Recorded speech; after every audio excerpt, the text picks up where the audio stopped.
Hi again. So lecturette number 2 for our first online class, Health Education Specialist and Precursors or Building Blocks to Program Planning.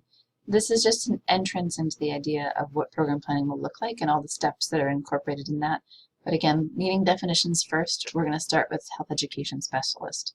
Again, the resource I'm using is your textbook, so feel free to reference that or to reference me. So what is a Health Education Specialist and what do they do? A lot of you are playing with the idea of maybe wanting to be health education specialist, but you might not actually know what that entails, and it might not actually be clear in the definition that we're looking at. So let's go through it together. According to the Joint Committee on Terminology, once again, health education specialist, formerly known as health educators, has these a couple of bullet points attached to them. Holds a minimum of a bachelor's degree in health education related field, doesn't have to be health education itself, health promotion being another. Serves in a variety of settings, and is able to use appropriate educational strategies and methods to facilitate the development of policies, procedures, interventions, and systems conducive to the health of individuals, groups, and communities. That is one heck of a definition of what we should be able to do. It's loaded at best. And the definition doesn't really necessarily clarify much for us except for the duties that we're responsible for. Doesn't even clarify the settings in which we're engaging. And a bachelor's degree, although very useful, most people are now getting a master's degree, as you are, and then sitting for a HES exam, which we'll talk about along the semester. So keep this slide in mind because I'm going to ask you to revisit the definition of a health education specialist for your homework. So it is important to understand that a health education specialist works on all levels of prevention and in a host of settings.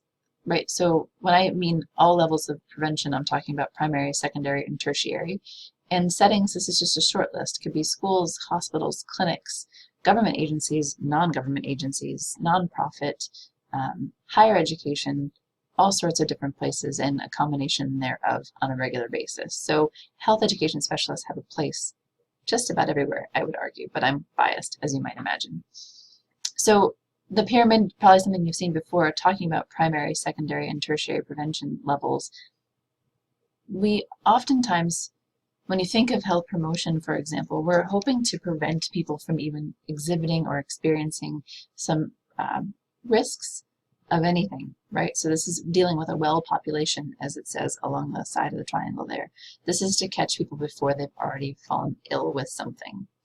Secondary prevention, right? Screening for risk and controlling for risk, mitigating some of these things to help prevent the progression of any kind of disease or illness. So these are people who are at risk for a health problem but don't have the health problem just yet, but they're inching their way towards it. And then tertiary prevention, which is working with people who have the particular health problem. As you might imagine, you can envision that health education and a health education specialist would come into play in all of these different levels. I can think of primary prevention being basic hand washing issues in schools, right? Trying to get first or second graders here or abroad to wash their hands on a regular basis to prevent any sort of illness or spread of disease, right? We can also think about that in terms of vaccinations. That is absolutely something under the auspices of health education that, especially when working in a clinic or in a hospital setting, vaccinations are something that are a big point of discussion and are one of our biggest guns, so to speak, in primary prevention. Secondary prevention could be people who are maybe pre-diabetic, as an example. So people whose weight is maybe getting away from them a little bit, and they're sitting down with a healthcare professional who is then passing them off to a health education specialist to say, here is this opportunity. You are at risk now for diabetes, and here's what this looks like, and here's ways to mitigate it. I think about this in terms of health insurance companies as well. I know when I re-signed up for this year's health insurance through Damon, I had to go through, or I had a choice actually to go through an additional screening to see if I had anything that was indicating me to be at risk for cardiovascular issues or weight-related issues. And if, in fact, those things cropped up in this initial screening, I would then have been given for free through my insurance a health education coach, aka a health education specialist, although the trainings might be different. That person then would help me then actively participate, hopefully, in activities that would help mitigate the progression or actually developing a particular disease. And tertiary certainly is already helping people living with diabetes, for example, how to manage insulin, diet, exercise, those things. So health education really has a place in just a multitude of places. I'm just using a couple that are coming to my mind. I encourage you to think of examples that you've already experienced or that you hope to be part of down the road. There's a lot of things, this is something that is stipulated again in your book, areas of responsibility for a health education specialist. I want you to just take a second to read through these. There's seven altogether, and just let this sit on you for a second, right? Even if you just read the first word of each one. Assess, plan, implement, conduct evaluation, administer, serve, communicate. These are big tasks, right? It sounds like health education specialists are responsible for all sorts of things, if not public health in general, right? We are, and not many people think about this when coming into the profession, really focused on assessment, planning, implementation, evaluation, communication, advocacy. These are all parts of almost like a research cycle, right? A program planning cycle. This is empirically based in many ways. This is science in many ways, although again, most of you aren't coming into this thinking, I can't wait to do science work. In fact, it's just related to people and their health. So just a forewarning, this is kind of what you're signing up for, although you can certainly opt out whenever you feel the need to, but I encourage you to stay. So I want to talk about overall program planning and some of the precursors or baby steps towards planning process before we get into the rest of the semester and really dive into the nuts and bolts. So always a caveat, we should not plan without assessing first.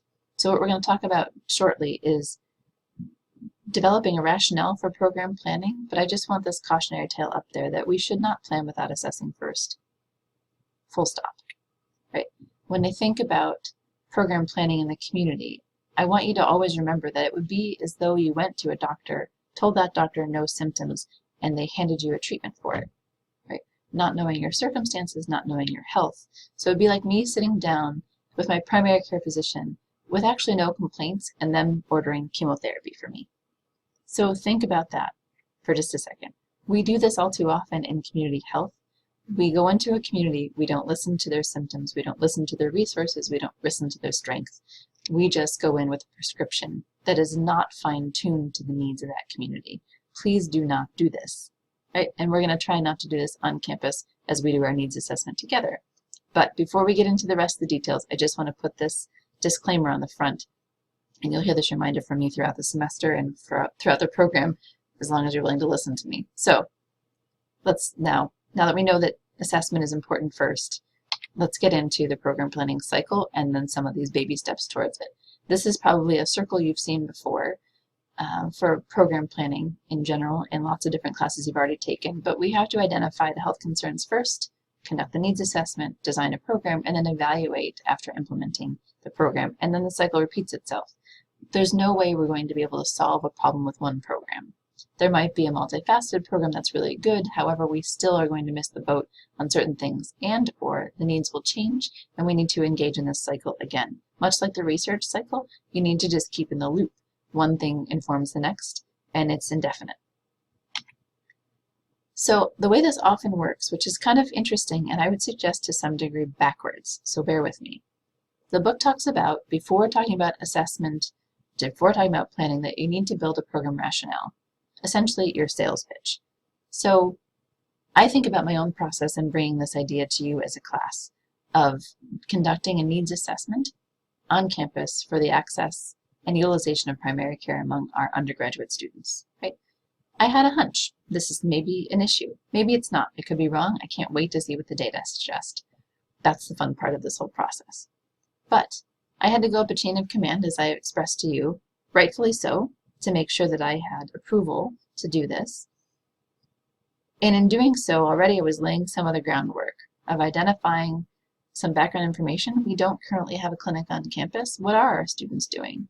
Then if I were to do this formally, I could put a title to this. I could write up a rationale suggesting this is why we need to do this and try and get the buy-in of those who are invested in the process. So that includes our Vice President of Student Affairs. It includes our Vice President of Academic Affairs. It includes the President of our college. It includes Human Resources, right? There's so many people that have a stake or have skin in the game that when you're writing a rationale, oftentimes this happens before you even get to do a needs assessment. You need the buy-in of the stakeholders.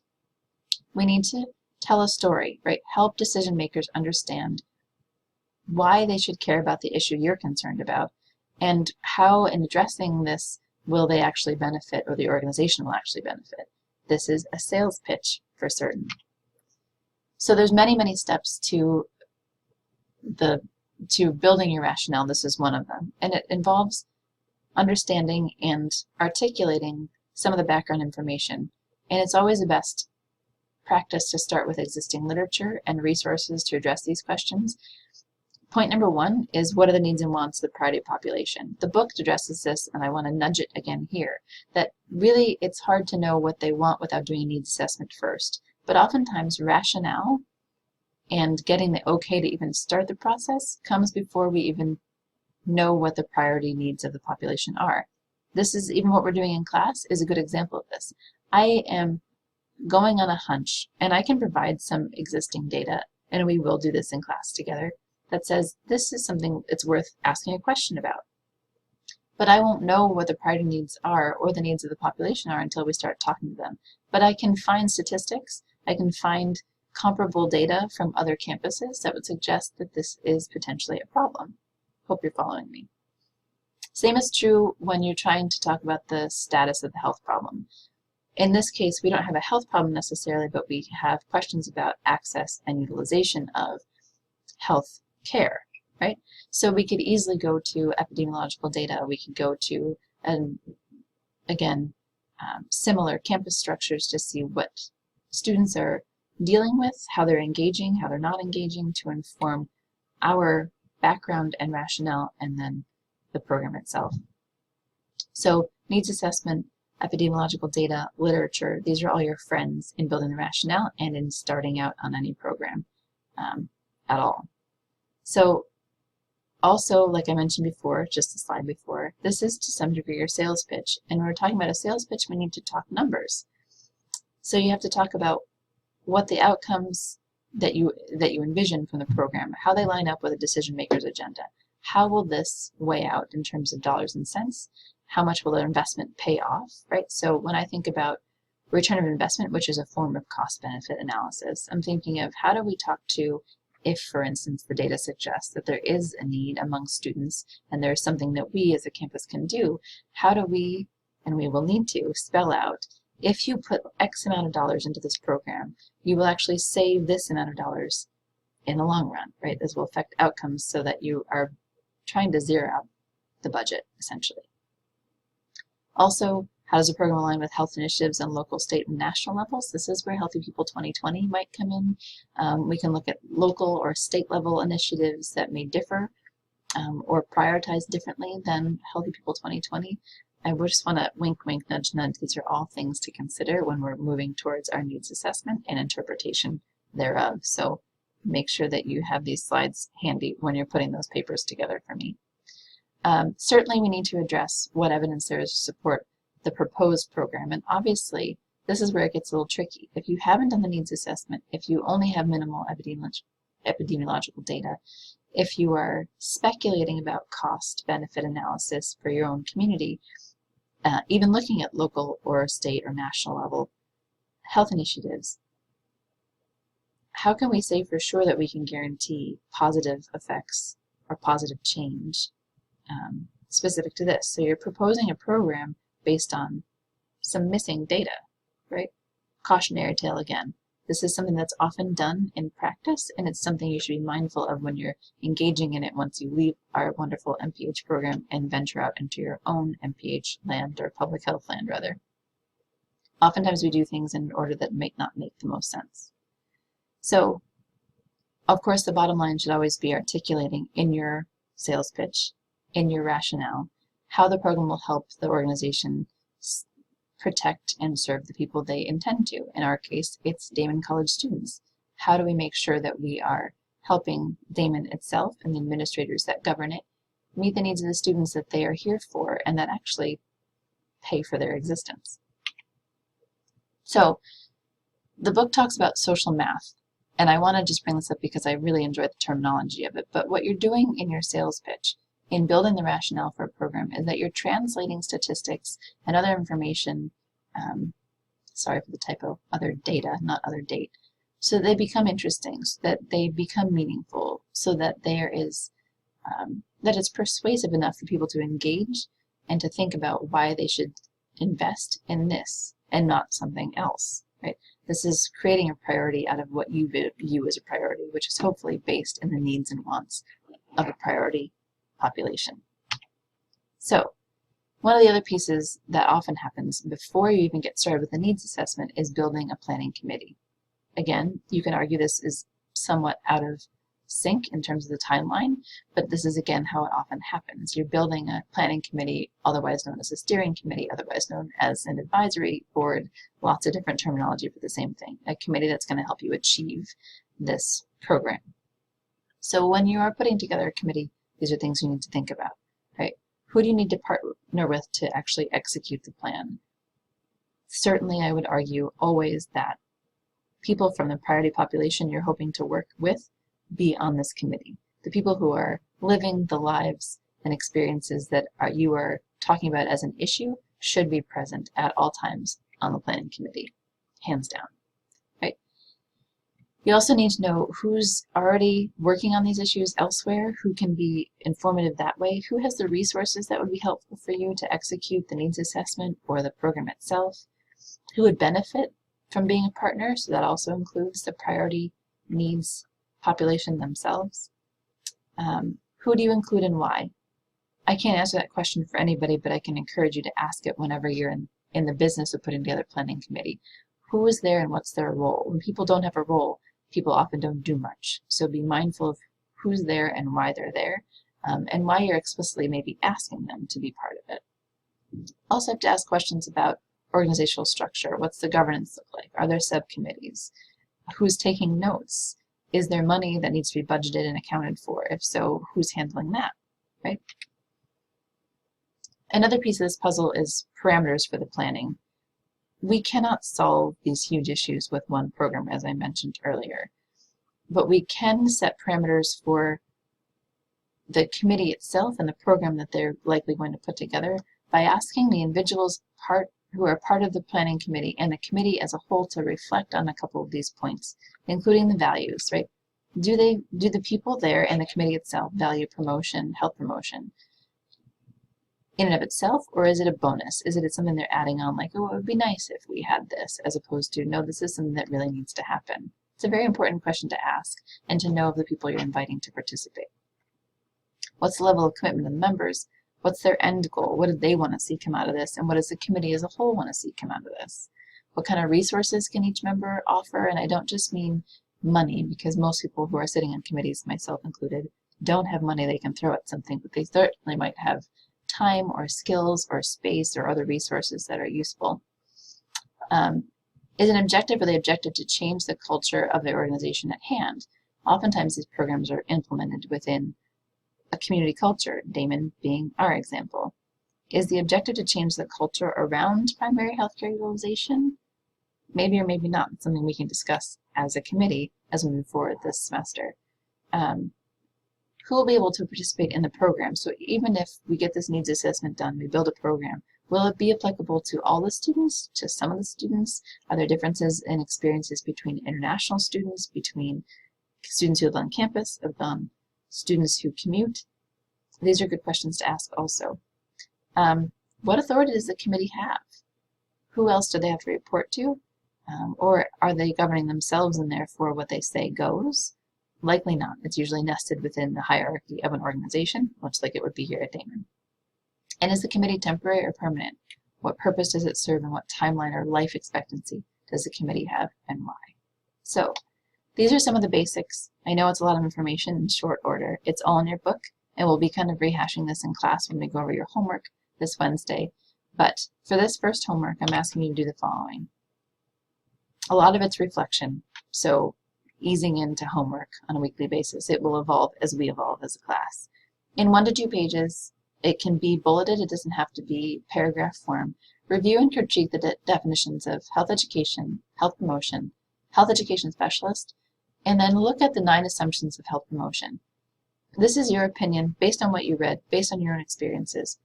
How do you feel about these definitions? Do they work? Are they flawed? And the assumptions themselves, are they encompassing of everything you think they should be encompassing of? Are they missing something? Is there some other problem? Or are they just as they should be? That's your opinion, but give me some rationale for your opinion. And then point number 2, in the same paper, in the same 1 to 2 pages, think about the needs assessment regarding primary care access and utilization for students on our campus, and list 5 relevant statistics that you think would be helpful in crafting our program rationale. Now, obviously, because we're doing this as a class assignment, we are not having to build a full rationale, but it's good practice to think about what statistics or evidence base you would use if you were to be trying to pitch this to have permission to do something like this in a different organization. If you have any questions at all, please do not hesitate. You know where to find me. Otherwise, I will see you Wednesday, late afternoon.